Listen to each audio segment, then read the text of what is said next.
Hi everyone, Philosopher Stoner 666 here, and I just wanted to make a video on the subject matter of Nietzsche, Beyond Good and Evil, and nihilism, or nihilism, or however you want to put it in pretentious philosopher jargon speak. Now, what I wanted to get into is that, Nietzsche is a very controversial and misunderstood philosopher, and I don't think it's correct to view him as a philosopher, but rather as a prophetic figure. He saw something dark and menacing on the horizon for humanity, something coming in the future, and he tried to deal with it. He tried to write about it as coherently as he could. But anyway, so what nihilism is, how he defined it, is when the highest values devalue themselves, or that the question of why has no answer. So the question of what is the meaning, what is the point of human existence, why are we here? Without God, when he says God is dead, that without God, these questions don't have an answer. So this can be very problematic. It can lead to things like, pessimism, futility, angst, when you realize, everything that you believed in was a lie. So that there is no justice, there is no fairness, there is no morality because, God doesn't exist, because we had based our morality on nothing, basically on fairy tales. So what you get into is what he called, you have two types of nihilists, the pathological. So the pathological, the best way I understood it from reading about it was from a book entitled Pop Culture and Philosophy about The Sopranos, that TV show. So you'll have a pathological nihilist an example would be Tony Soprano from The Sopranos, who basically, he comes to the belief that everything he believed in was a lie, and that he lives in a world of collapsing values, and that his worldview, he's coming to the realization that his old worldview was false, that there is no honor amongst thieves, there's no more loyalty, none of that. Santa Claus is dead, basically. They killed the goose that laid the golden egg. And so he tries to cling to the old order. He doesn't transcend it. He wallows in his own, futility. He goes to a psychiatrist. He takes antidepressants. And it's a common symptom in our culture. That's what, a lot of people do. They take antidepressants. They wallow in depression. People ask the question, and I've gone through it as well.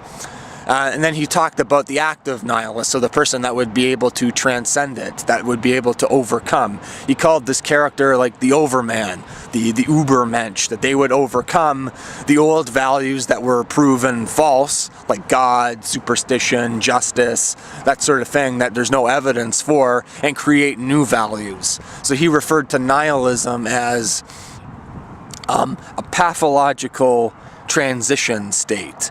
So he spent his life trying to run away from the grim reality of our existence. The fact that, nothing that we do has any meaning, yada, yada, yada, that sort of thing, because it depressed him. So the best thing he could come up with in response to his mentor, Schopenhauer, who had a very, pessimistic view of life, was that which doesn't kill you only makes you stronger. And, they make pop songs out of that. And because of Nietzsche, the only reason we even remember Schopenhauer is because of Nietzsche, because we don't remember, the life-negating philosophers. Nobody remembers Peter Weisselzopf. They only remember, the delusional optimists. So he branded that which doesn't kill you only makes you stronger, as life-affirming pessimism or whatever. But that was the best he could come up with. He was like, either these things like futility and angst and all the rest of it, the grim facts of our life on Earth, either they're going to depress you, you'll commit suicide, or something like that, or you'll overcome it. I think he was false in thinking that this was leading to higher planes of existence, that we would evolve past it, become the Ubermensch. I don't see that happening. But yeah, he saw a lot of grim stuff happening on the horizon. He thought that the only way we would escape this problem, this nihilism, would be through a lot of bloodshed and a lot of turmoil, but that ultimately humanity was going to come out on top. And yeah, like I said, that's just my take on it, my interpretation of what I read. So that when he's talking about, like, say, beyond good and evil, he's talking about how in language all our concepts are basically defined by the old order, the world, the values that are collapsing. So like when we define good and evil, really we owe it all to Judeo-Christian morality. We called it master and slave morality as well. He gets into that concept, but basically an example he gives is like the Romans, right? That they would have gladiator battles and things, and they were perfectly fine with watching somebody being eaten alive by animals. In our culture, Western culture, influenced by Judeo-Christian morality, you wouldn't...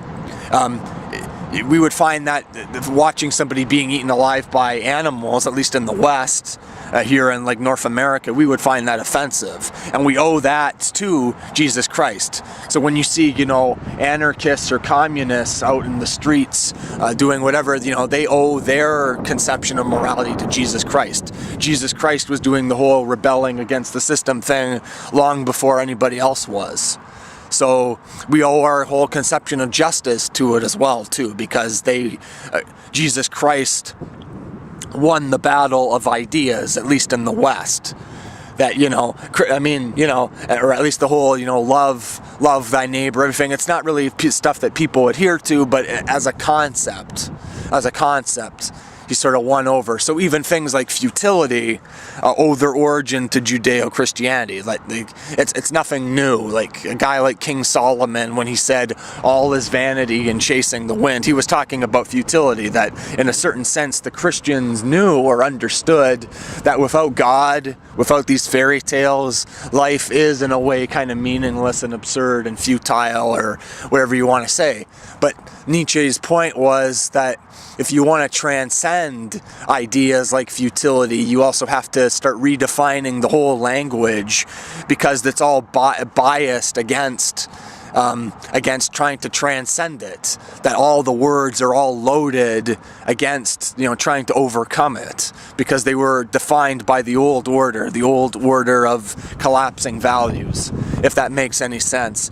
But he changed his mind, like 20 times throughout his life. He tended to write in a very rambling, incoherent style. And, especially when he was talking about master and slave morality, that, you tend to read it thinking that that he thought slave morality was some sort of bad thing. And he wasn't saying that at all. He was saying, actually, like, slave morality is Jesus Christ, but then Jesus Christ was an Übermensch. Jesus Christ overcame the order of his day. That it takes a lot of guts to willingly go die for your beliefs, that is in a way overcoming. He also thought guys like Übermensch would be guys like Napoleon as well, too.